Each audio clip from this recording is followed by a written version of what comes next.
Hello student, welcome to equator academy Dehradun. और अब हम लोग शुरू करेंगे अपना क्या क्लाइमेटोलॉजी का लेक्चर नंबर 10।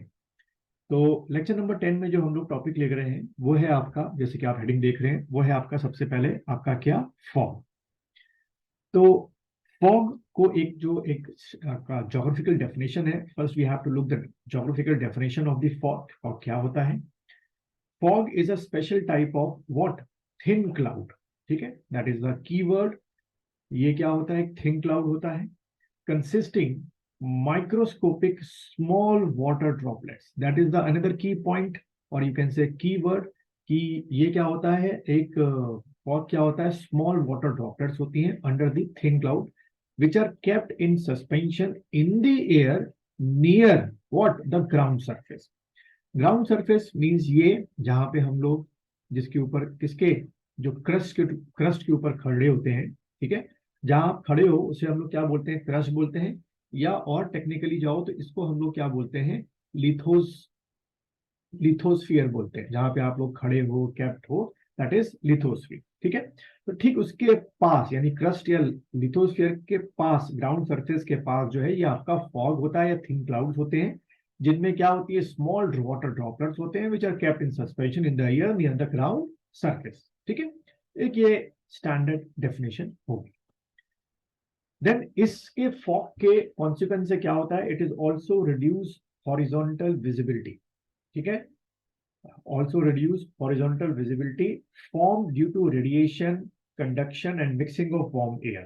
ठीक है, यानी जब भी फॉग का फॉर्मेशन हो रहा होता है तो रेडिएशन, कंडक्शन और mixing of warm and cold air masses near the earth surface होता है। And you are not able to see a certain time, एक सर्टेन डिस्टेंस के बाद आपको चीजें दिखना बंद हो जाती है। आप में से जो स्टूडेंट्स कहाँ रहते हैं, नॉर्थ इंडिया की तरफ रहते हैं, उन्होंने हमेशा ये फॉग का जो कॉन्सेप्ट है in the month of the what, winters, जो है वो आपने देखा होगा। अब इसके प्रैक्टिकल चीजें क्या हुई है जो आपने देखी होंगी, कि इसकी वजह से कई बार जो आपकी ट्रेन हैं, जो आपकी फ्लाइट्स हैं, वो क्या हो जाती हैं, डिले हो जाती हैं, क्योंकि जो विजिबिलिटी होती है आफ्टर सर्टेन 50 मीटर्स और 100 meters, depend upon the density of the fog, वो लोग देख नहीं पाते हैं और गाड़ी चलनी मुश्किल हो जाती है। ठीक है, देन कुछ और अगर हम पॉइंट्स को देखें फॉग के बारे में, कि it is awkward mainly in which region. ठीक है, तो लिखो, पर्टिकुलर हेडिंग डालना रीजन। ठीक है, पर्टिकुलरली किस रीजन में फॉग का फॉर्मेशन क्या होता है, ज्यादा होता है। तो इसमें लिख लो, ये एग्जाम में आ सकता है। पहला पॉइंट लिखना है इसमें, मैं डिक्टेट कर रहा हूं, आप लोग फर्स्ट पॉइंट बना के लिखो। Fog occurs during winters. ठीक है, फॉग ऑकर्स ड्यूरिंग विंटर्स इन सब ट्रॉपिकल रीजन। ठीक है, कहां पे आपको मिलेगा? ड्यूरिंग विंटर्स मिलेगा, लेकिन कहां पर मेनली तौर पे? सब ट्रॉपिकल, सब ट्रॉपिकल रीजन। ठीक है, सब ट्रॉपिकल रीजन में आपको मेन तौर पे ये जो फॉग है वो मिलना शुरू होता है। अब यहां पर what is the meaning of the sub tropical region? तो अगर हम बात करें ट्रॉपिकल रीजन की, पहले हम पता करते हैं कि ट्रॉपिकल रीजन क्या होता है। तो इमेज की तरफ देखोगे, जैसे कि आप देख रहे हो, ये आपका क्या है, ट्रॉपिक ऑफ कैंसर। और ये जो आपका है नीचे, ये क्या है, ट्रॉपिक ऑफ कैप्रिकॉर्न। तो the area between the tropic of Cancer and Capricorn is known as, इस एरिया को हम लोग क्या बोलते हैं? ट्रॉपिकल रीजन बोलते हैं। ठीक है, that is called tropical region. और अबव द कैंसर यानी कि ठीक इसके ऊपर, और ऐसे ही कैप्रिकॉर्न के ऊपर, ये जो शेडेड पार्ट जिसको मैं कर रहा हूं, इसको हम लोग क्या बोलते हैं? सब ट्रॉपिकल रीजन बोलते हैं। ठीक है, दैट इज कॉल्ड सब ट्रॉपिकल रीजन। तो इसके लिए आप वर्ड यूज करेंगे सब ट्रॉपिकल रीजन, यहां पर भी सब ट्रॉपिकल रीजन। ठीक है बच्चों, तो मुझे पूरी उम्मीद है कि ये क्लैरिटी आपके दिमाग में आ गई होगी कि ट्रॉपिकल रीजन कौन सा होता है और सब ट्रॉपिकल रीजन कौन सा होता है। हमेशा आपको याद रखना है, कैंसर से ऊपर और कैप्रिकॉर्न से ऊपर आपके क्या होते हैं? सब ट्रॉपिकल रीजन होते हैं। तो जैसे कि अभी मैं आपको डिक्टेट कर रहा था कि फॉग ऑकर्स ड्यूरिंग विंटर इन सब ट्रॉपिकल रीजन। ठीक है, ये आपको ध्यान में रखना है। देन थर्ड पॉइंट लिखना, but it occurs in all season. ये थर्ड पॉइंट आपका बनेगा, उसको लिखो, but it occurs occurs in all season, ठीक है, but it occurs in all season in the region beyond 35 degree latitude, in the region beyond 35 degree latitude, ठीक है, particular ये कीवर्ड लिख देता हूं मैं, beyond 35 डिग्री, ठीक है, beyond 35 डिग्री लैटिट्यूड्स, ठीक है।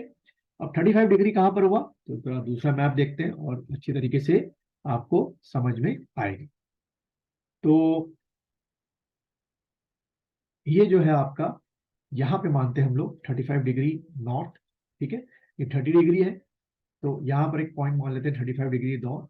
ऐसे ही आपका ये 30 डिग्री है, यहां पर हम लोग क्या मान लेते हैं 35 डिग्री साउथ। ये तो बच्चों क्लियर है ना आपको कि ये आपका जो इक्वेटर है इसके इधर का ये पूरा नॉर्थ हेमेस्फीयर है, और जो ये पार्ट है ये पूरा क्या है बच्चों, साउथ हेमेस्फीयर। तो जो भी मैंने आपको एक और लाइन या एक और पॉइंट जो डिक्टेट किया उसके अकॉर्डिंग क्या है कि fog occurs in all seasons, either it is winter summer, occurs in all season in the region beyond 35 degree latitude in both the hemisphere, ये जरूर लिखना, in both the hemisphere, यानी कि यहां से यहां पे आपको you will find 35 degree north to 90 degree, यहां पे आपको you will find foggy condition, you will find what, foggy conditions in all season. ऐसे ही यहां से लेकर यहां तक, ठीक है, you find what, fog conditions in all season, ठीक है, इतना आपको क्लियर हो गया बस। तो ये था आपका क्या, फॉग और उसका रिलेटेड कॉन्सेप्ट। चलिए, फॉग की अगर हम इफेक्ट्स की बात करें तो वैसे से बता ही दिया था कि डिले हो जाता है, सड़कें जो मतलब जो आपका क्या होता है ट्रांसपोर्टेशन होता है उस पर ज्यादा आपका क्या पड़ता है असर है, ठीक है। चलो अब हम लोग अगला जो टॉपिक है वो ले रहे हैं क्या, आपका जैसे कि आपको आपके स्क्रीन पे दिख रहा होगा, साइक्लोन्स एंड एंटी साइक्लोन्स, ठीक है। तो हेडिंग डाल लो, अगला टॉपिक आपका cyclones, cyclones and anti cyclones, ठीक। चलो तो इसमें सबसे पहले जो एक बेसिक चीजें हैं वो समझते हैं कि what is the difference between cyclones, जो आपको दिख रहा है नंबर ई मान के चलो जो लिखा है मैंने, and what is the difference and what is anti cyclone, जो यहाँ पे वर्ड लिखा है एंटी साइक्लोन, ठीक है। तो बच्चों इसको शुरू करने से पहले फिर से एक दो चीजें बेसिक याद कर लेते हैं, पुरानी जो पहले भी मैंने आप लोगों को पढ़ाया था, और वो क्या थी आपका कि जो आपका विंड या जो एयर होती है उसका जो फ्लो होता है वो हमेशा हाई प्रेशर से इधर की तरफ होता है लो प्रेशर की तरफ, ठीक है। ये विंड का क्या होता है आपका डायरेक्शन होता है, ये एक चीज आपको ध्यान में रखनी है, विंड ऑलवेज ब्लो या flows from high pressure to low pressure, ठीक है। अब इमेज की तरफ आ जाओ और इमेज की तरफ आप देखो कि हम पहले क्या समझ रहे हैं कि साइक्लोन और एंटी साइक्लोन में क्या डिफरेंस है, ठीक है। साइक्लोन में क्या होता है, बाहर जो होता है वो हाई प्रेशर होता है जैसे कि आपको दिख रहा है, और अंदर जो होता है वो लो प्रेशर, क्लियर है यहां तक। और जो एंटी साइक्लोन होता है, what anti cyclone, anti word लग गया इसमें, अंदर क्या होगा हाई प्रेशर होगा, गॉट इट, एंड बाहर क्या होगा आपका लो प्रेशर, ठीक है, क्लियर है। अगर क्लियर है तो साथ में लिख लो एक छोटे में, मैं डिक्टेट कर देता हूं, हेडिंग डालना साइक्लोन, ठीक है, यहाँ पे ऐसे हेडिंग डालो साइक्लोन, और उसके आगे एरो बना के लिखो, in cyclone high pressure is outside and low pressure is inside, ठीक है। High pressure in cyclone, high pressure is outside and low pressure is inside, जैसे कि यहां पर ये डायग्राम में दिख रहा है, high pressure is outside, low pressure is inside. और आगे कंटिन्यू करके लिखो, therefore air flows from outside to inside, तो कुछ इस तरीके का डायरेक्शन बनेगा आपका, air flows from outside to inside और सेंट्रल पॉइंट, ठीक है। जैसे कि आपको साइक्लोन में दिख भी रहा है, जो एरोज हैं वो अंदर की तरफ दिखाई दे रहे हैं, ठीक है, high to low, from outside to center point और इनसाइड। ठीक है, ये तो हो गया साइक्लोन की डेफिनेशन। और दूसरा एक हेडिंग डाल के लिखो एंटी साइक्लोन। एंटी साइक्लोन, ठीक है, एंटी साइक्लोन। इसमें क्या होता है बच्चों, एंटी साइक्लोन में हाई प्रेशर अंदर है और बाहर लो प्रेशर, जैसे कि डायग्राम में दिखाया जा रहा है। और इसमें लिखो फर्स्ट पॉइंट बना के, in anti cyclone high pressure is in centre and low pressure is in outside. ठीक है, हाई प्रेशर कहां पे हो गया, सेंटर में, high pressure is in centre and low pressure outside. Therefore, अगला पॉइंट करके लिखो देयरफॉर, या उसी कंटिन्यू करके लिखो therefore the wind blows from center to outside. From center to outside, यानी कि यहां पर जो एरो आप देख रहे हो वो बाहर की तरफ बढ़ेगा, अंदर से बाहर की। तो देखो दोनों में फर्क क्या हो गया, ये दोनों एरो का फर्क देखो, डायरेक्शन देखो, बिल्कुल अलग अलग है। ठीक है, साइक्लोन में बाहर से अंदर हवा चल रही है, ठीक है, और एंटी साइक्लोन में अंदर से बाहर हवा चल रही है। ठीक है, तो ये एक बेसिक डिफरेंस हो गया किसमें, साइक्लोन और एंटी साइक्लोन।